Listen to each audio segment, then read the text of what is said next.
Welcome to Project Help Learn, where you're going to learn how to download a book right into your brain. This is one of those great things that works regardless of where you're born or how old you are. Let us start with some basics about books. It may almost seem silly to think about it, yet when you're looking at a book, you're holding something that is full of symbols. Some are numerical and most are often called alphabetical. The good news is regardless of the language the alphabet represents, it is all symbols. To discover why this is important, let us go back to how we learned our language of choice. Every alphabet has an order to it, A, B, C, etc.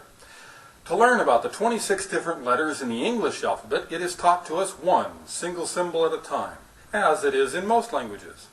Then it turns into something most people have never considered, a math equation. Once we have mastered the what the sounds are and the sequence of each of the symbols, we move up to adding them together to get words. Yes, actually adding them together. This seems to put at odds the people who believe they are really good at English, but no good at math. In the end, it is simply a perception of what you're doing. Because if you stop and think about all the letters you add up to make words, and all the words you add up to understand the idea of a paragraph, you're quite the mathematician. This also holds true for those that are really good at math and believe they are poor at learning language. It is simply a perception, because the same rule applies to being able to read as being able to do basic math. You add all the sounds together to get words, multiply all the words together to get an idea, and suddenly you're able to take a 500-page novel and sum it up in a few paragraphs because you were able to divide it down to its root symbols. Now let us add some basic brain information to the mix. Regardless of where you're born in the world, a properly functioning human brain has frontal lobes, has a cortex, has all the different parts that make up the incredible mechanism we refer to as our brain. The reason this is good news is because this makes it possible for almost everyone to be able to do this. So let us ask a couple of questions. How do brains work? Well, in anatomy class, you learned they are a bunch of neurons that send signals to each other. The more often they are used, the closer they become, and the faster that information is relayed back to you. Let us also add to this what many people call our conscious mind, that part that is self-aware, that part that thinks about whether you should eat that big bowl of ice cream. The interesting thing about the conscious mind is it can only process so many things at a time. We can learn to multitask, yet it is something we all learn to do. Per the example of pat your head, rub your tummy at the same time, or vice versa. It takes a little bit of practice, though it is something we can all do. Because our conscious mind is this fantastic mechanism that can only process so much information at a time, you would think this would become something that would limit our abilities. In truth, it is the one mechanism we're going to count on most. To look at it more closely, we find that our conscious mind can only process on average about 2,000 bits of information. Yet when it condenses those down for you, we find it is more like 6 to 9 bits of information. How can these numbers be so different? Taking just a quick look at you watching this video, are you consciously processing 2,000 thoughts about this, or are you watching this and thinking about ice cream? The number of thoughts we hold on to at a time flicker between things, and that limit is normally rotating 6 to 9 bits. We allow the rest of the trusted mechanisms to do their assigned processes without interruption. Okay, before we get off track here, because this information can get into some real incredible things, let us get back to what the conscious mind normally processes. 6 to 9 bits of information. Now we can teach our minds to process this information faster if we like, and this is often called speed reading. Because you're still reading, just now you're reading faster. One of the most incredible things about our mind is how our other than conscious mind works.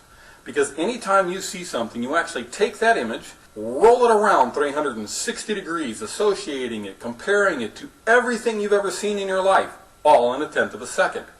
Then your other than conscious mind tells you what you're seeing based on what it is interpreted from your life experiences. One example of this is why you know what letter this is. Another simple example you may have experienced is if you have ever seen an ad on TV that caught your eye for the first time. It seemed to take forever to watch. A few days later it poofs by and you're surprised it is actually that short. That is your other than conscious mind comparing all new information versus it comparing information to what you already know. With these basic ideas in place, we're going to talk about something that may seem unrelated. When you walk or run or simply moving about, do you ever notice you never read the room? You see the room, download all the information into your mind, rotating at 360 degrees all in a tenth of a second, or what feels like a blink of an eye, and then navigate your way around in it. Example, do you ever consider how many fabric fibers are in the rug or threads in the shirt you're wearing? Or do you simply see the shirt or rug as a whole because you downloaded all the information about it? Consider it for just a moment. There are thousands of fibers in your shirt or in that rug, and yet you see them all at once. You see it as a whole. Now let us go back to reading for just a moment. You look at the page and start at the top. There you begin going from left to right, doing math, adding all the letters to make words. Why do you treat the book so differently than you do the rug or your shirt? It is because we learned the alphabet as single digits and never took the next step as recognizing it like we do the rug or your shirt. The part of our mind that rotates everything in a tenth of a second did that to your shirt or the rug, but your conscious mind has never been trained to be okay with downloading all the information in the book as a whole. That is what you are going to learn how to do today. Like learning to pat your head and rub your belly at the same time, it is very simple to do, just requires sometimes a bit of practice. Are you ready? In this video, I'm going to use this book. It is titled, as I'm sure you have noticed, The Touch of Healing, and it was written by Alice Brewmeister. Few things have ever affected my life in such beneficial manners as this book has. I'm using their book today because I desire to say thank you to the people who are sharing this information. I felt the best way to do this is to let you know it is out here. Okay, let's get back to why we are here, learning how to download a book right into your brain. This symbol-filled object called a book has normally about 4,000 bits of information on any two given pages. When I say bits of information, what I'm actually saying is about an average of 4,000 symbols on the two given pages. Now our other than conscious mind, that part that rotates everything in a tenth of a second, processing 50,000 to 1,000,000 bits of information while letting you see things as whole objects instead of their tiny pieces, brings about an interesting question. If you're processing that much information in a tenth of a second, do you think your mind can handle 4,000? The answer to that question also means to download a book into your mind is to know it. Not just to know it, but to know it forever. Because your mind never forgets anything. It is simply just a matter of how often the bridge is built to each experience. Per the example of the TV ad. Remember, one of the principal things that separates us is what we think about and how often we think about it. So now that we have created a base of understanding, let us learn how to use these abilities our minds already have to download all of this information into our minds so we can retrieve it. To do this, we have to step back to some of the information that was discussed earlier. Remember, our conscious mind can only process 6 to 9 bits of information at a time, while our other than conscious mind rotated all of this information and told us what it all was in a tenth of a second. Now this is the part where we're going to use the small processor limitations to our advantage, because one of the easiest ways to use all these equations is to occupy the conscious mind so it no longer believes it has to pay attention to each letter, and allows the rest of our mind to download the book. The easiest way to do this is to remember our eyes, as we all know, see forward. That forward vision we so often take for granted is in the shape of a cone. This is why, like owls, we have to turn our heads to see everything, because objects have to be in that cone of vision for us to see them. The trick is because we have two eyes, there is a spot near our nose where these two cones of vision begin to overlap. This is why if you put your hand forward like so, with your thumbs up, then bring them up to touch just the side of your eyes, you can rotate your forefingers into view like this. Now look just over the top of your fingers to some spot across the room and you will often see this. Kinda neat, eh? It may take some fiddling to perfect where yours is, but it is there. Interestingly enough, I have actually met some people that are unable to do this, and that's okay. You'll still be able to download the book right into your brain. Once you learn to do the finger trick, we can use this information in a different fashion. To get us started, I'm going to show you the easiest way to find this. Once you have learned to locate it, you can hold the book in many different ways.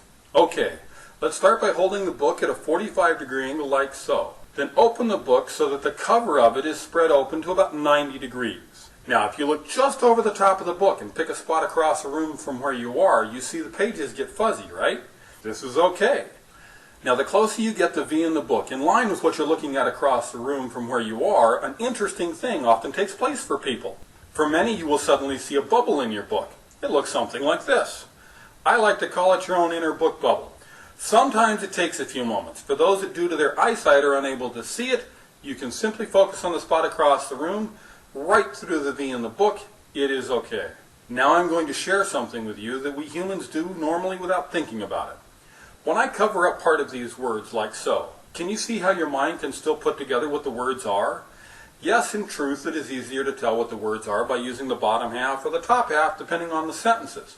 Yet the point is you're able to get the idea of what these words mean without being able to see the whole thing. The reason this is important to know is because we read books to understand the ideas they are attempting to share with us, not whether there's a question mark on page 43. Because of this truth, our minds are actually taking in all of the information on the 2 sheets of paper in front of us when we're looking across the room. This is the reason we hold a book where if we were looking directly at it, we could read it before we looked just over the top of the book. This allows us to put the words so close to what we're looking at that our other than conscious mind can easily know what everything is. This is all pretty nice, right? But what does it have to do with downloading a book into your brain? Remember, we need to occupy the conscious mind so that we can get our 50,000 plus million-bit processor in all-out go mode. Doing this visual trick occupies 3 to 4 bits of our conscious processor. Now we only have 4 or 5 left. These few bits are easy to occupy by simply saying a few things that I will discuss in a moment while turning each page. Now when we turn pages, we can normally get just a single page when we draw our thumb up across the page, from the bottom inside corner to the outside corner like this. It only takes just enough pressure on the page to move your finger up, and this often will create enough friction to be able to lift a single page. If you get more than a single page, it's okay, let it slide.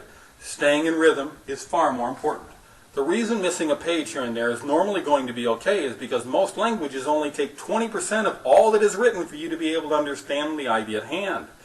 This is why you're able to pull out the root symbols that let you condense a 500-page novel into a few short paragraphs when someone asks you what a book is about.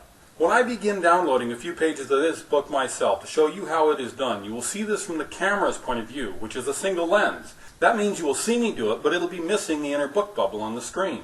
The sentences I will use, like the pages, are going to be in order, and each a little different. Yes, you may choose to use different ones than I use, though I highly recommend that you use these for a lot of different reasons. Most of it has to do with how your mind regards information, and how your mind perceives these actual words.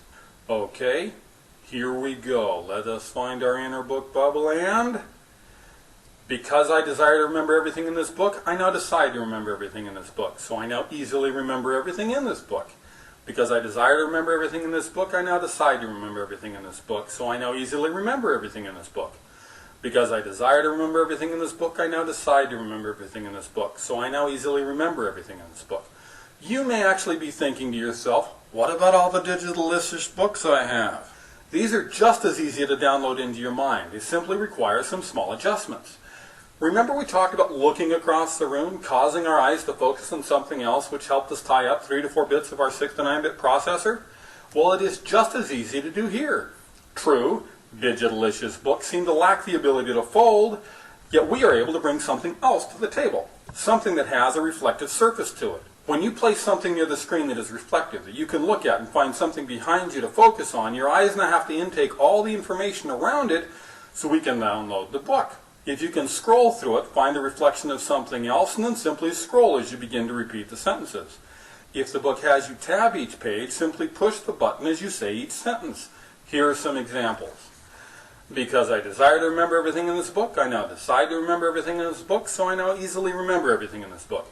Because I desire to remember everything in this book, I now decide to remember everything in this book, so I now easily remember everything in this book. Because I desire to remember everything in this book, I now decide to remember everything in this book, so I now easily remember everything in this book. For those that would like to keep going, the second video is me going through a whole book for you, from one end to the other. If you're curious to see the 3 sentences by themselves, you should be able to find them in your email.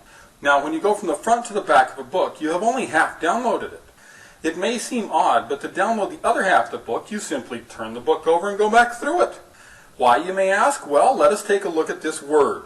You can see it and read it upside down, right?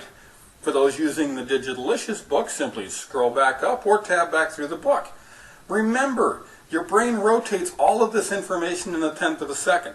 The more we cause our minds to associate this information in you, the faster you're going to be able to get it back out. Think about that a moment. If you downloaded into your brain a textbook on your toughest subject every day, do you still think you'd call it your toughest subject? Like rubbing your belly and patting your head, with a little practice, you'll prove to yourself the difference this makes for you. You can get to the point where you can read the whole book at once and retain it. A lot of us humans, though, are built like most actors, and we have to practice the scripts, rereading them a few times before we get the lines just the way we desire them. Whichever one of these people we are, those thousands upon thousands of neurons in your mind rotating, comparing, associating every idea that you're attempting to learn is a huge advantage. The question now is how do we get the information out? Our minds thankfully find that giving us back the information is rather easy. How? Well, this brings us to another one of those incredible things we do. Have you ever been doing something and lost track of time because you were so involved in what you were doing?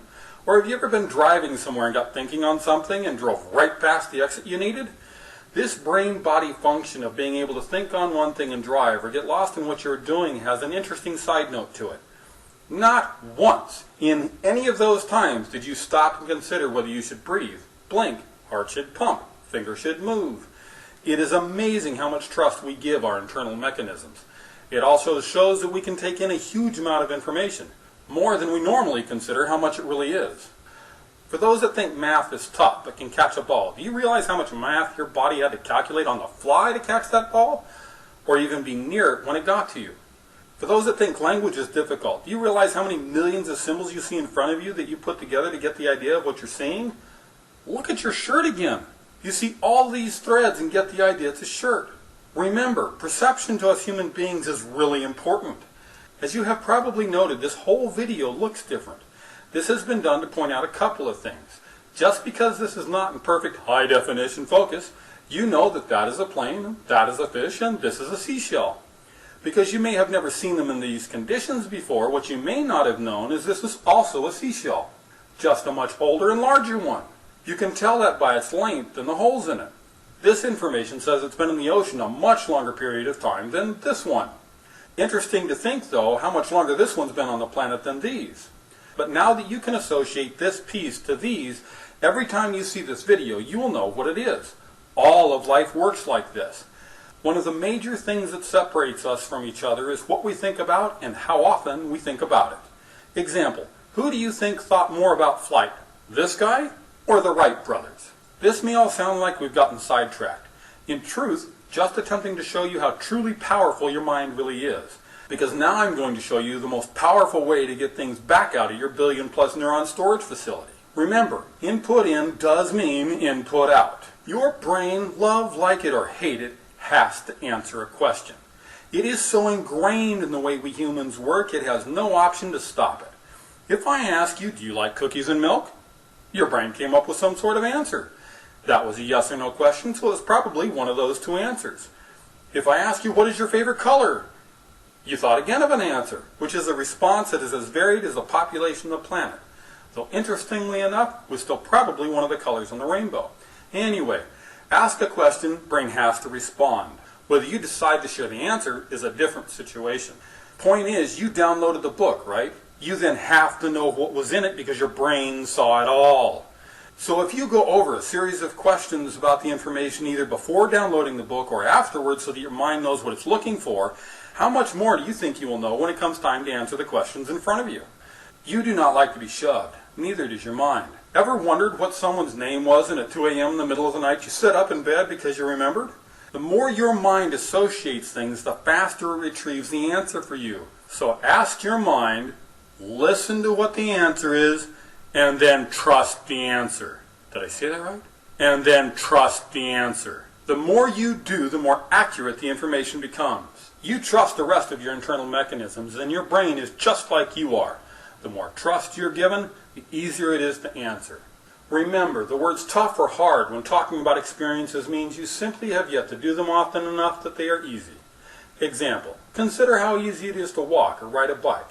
We are full of incredible mechanisms, and when we choose to use them to our advantage, we can really make a difference in our own lives. And now you are able to easily learn whatever you desire. Congratulations on learning how to download a book right into your brain. Because for me, one of the most important lessons life has taught me is that the only student learning is a student asking questions.